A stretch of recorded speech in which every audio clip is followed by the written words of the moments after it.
Hello, my name is Arjun Neervannan. I'm an incoming freshman at the University of Pennsylvania. I'm from Irvine, California, and my project is about building an AI algorithm to identify toxic language, a method of cyberbullying without overcensoring the discussions. So with the proliferation of social media, cyberbullying via hateful or toxic content has only grown.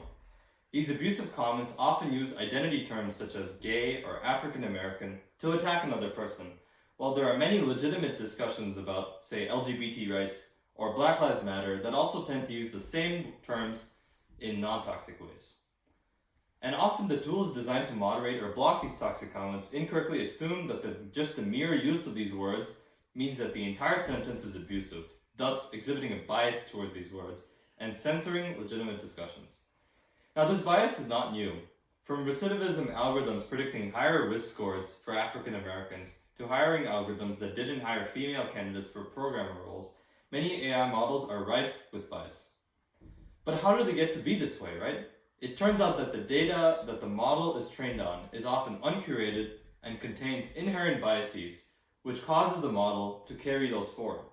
Like, for example, a translation algorithm that is trained on sentences that associate genders with stereotypical professions, such as he was an engineer or she was a nurse, may reflect this bias by always associating she with nurse and he with engineer.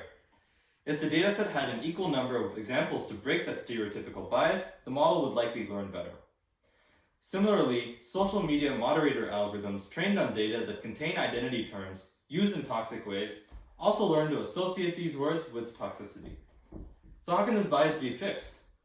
Well, by seeing the terms that the model pays attention to when classifying and curating the dataset to be more balanced for those identity terms, the model can be tuned to reduce the bias. So in my project, I use a special type of sequence learning model called the hierarchical attention network to see which words the model pays attention to when classifying a sentence. Then, by combining this attention network with noun-adjective linguistic markers, I was able to locate the specific identity terms the model is biased against and add the appropriate number of contrary examples to fix this bias. So for example, this meant adding a lot of sentences where the term African American or gay is used in a non-toxic way. And this helped the model improve its understanding of the context as it learned more usages of these terms. And finally, by applying a grid search to scale across meta parameters, I was further able to get the most debiased model without any human intervention.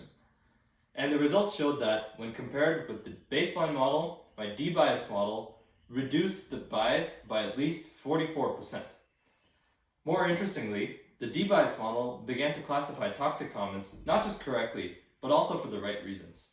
So what I mean by this is if someone uses an expletive along with the identity term, let's just say Muslim, the baseline and the debiased model would both classify the sentence as toxic, but the debiased model would clearly show that it was because of the expletive term, not the usage of the word Muslim that made the sentence toxic.